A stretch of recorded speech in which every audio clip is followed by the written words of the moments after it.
Class 10 का chapter number 8 जिसका नाम है त्रिकोणमिति का परिचय। त्रिकोणमिति का मतलब होता है तीन कोण को मापना। सबसे पहले इस चैप्टर को पढ़ने से पहले हम लोग जानेंगे त्रिकोणमिति का मतलब क्या होता है। तो सबसे पहले देखेंगे त्रिकोणमिति का मतलब होता है तीन कोणों को मापना। त्रि मतलब तीन, कोण मतलब कोण और मिति मतलब मापना।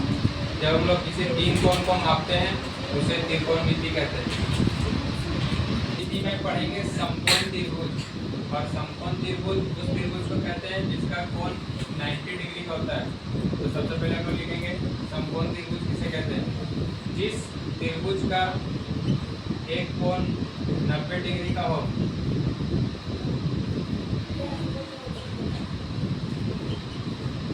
उसे समकोण त्रिभुज कहते हैं।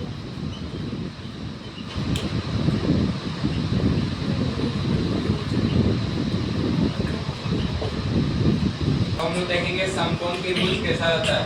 तो समकोण त्रिभुज कुछ इस प्रकार होता है, इसमें एक एंगल ए होता है, एंगल बी, एंगल सी। इसमें से एंगल बी हमेशा 90 डिग्री का होता है, और वैसा त्रिभुज जिसका एक कोण 90 डिग्री का होता है उसे समकोण त्रिभुज कहते हैं।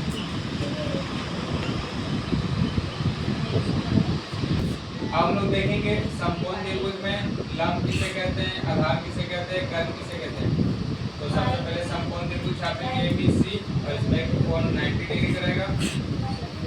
जो भुजा सबसे सीधा रहता है उसे लंब कहते हैं, और जो भुजा नीचे की ओर होता है उसे आधार कहते हैं, और जो भुजा साइड की ओर होता है उसको कर्म कहते हैं। अब हम लोग देखेंगे सम्मुख भुजा।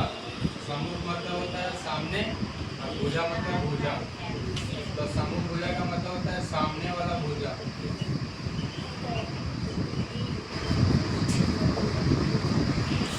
हम लोग देखेंगे किसी समकोण त्रिभुज में सम्मुख भुजा किसे कहते हैं। तो सबसे पहले समकोण त्रिभुज छापेंगे ABC, और अगर हम लोग इसमें हम देखेंगे एंगल ए का सम्मुख भुजा लेंगे।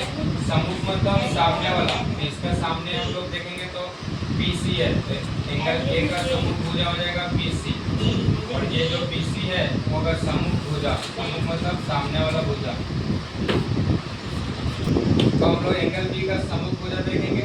तो एंगल बी से हम लोग सीधा देखेंगे तो यहाँ पर AC भुजा दिख रहा है। तो एंगल बी का सम्मुख भुजा AC हो जाएगा।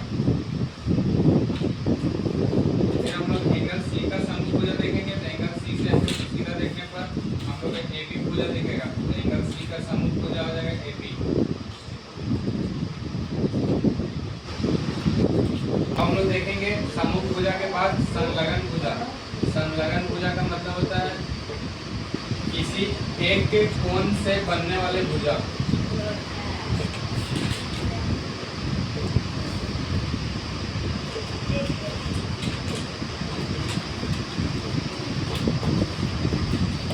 तो हम लोग देखेंगे एक समकोण त्रिभुज में किस तरह एक कोण से एक भुजा बनता है, और उस भुजा को संलग्न भुजा बोलते हैं। सबसे पहले एक समकोण त्रिभुज छापेंगे जिसमें ABC एक कोण रहेगा, और अगर हम लोग देखेंगे तो एंगल ए से जो सीधा एक भुजा बन रहा है AB, इसी को बोलेंगे संलग्न भुजा। मतलब एंगल ए का सीधा में जो भुजा है AB, उसी को बोलेंगे संलग्न भुजा। अब हम लोग देखेंगे एंगल बी का संलग्न भुजा। एंगल बी से सीधा चलने पर हम लोग को BC भुजा मिलता है, और जो BC रहेगा वो बन जाएगा संलग्न भुजा। और फिर उसके बाद हम लोग एंगल सी से अगर सीधा चलेंगे तो हम लोग को मिलेगा AC, तो AC बन जाएगा संलग्न भुजा।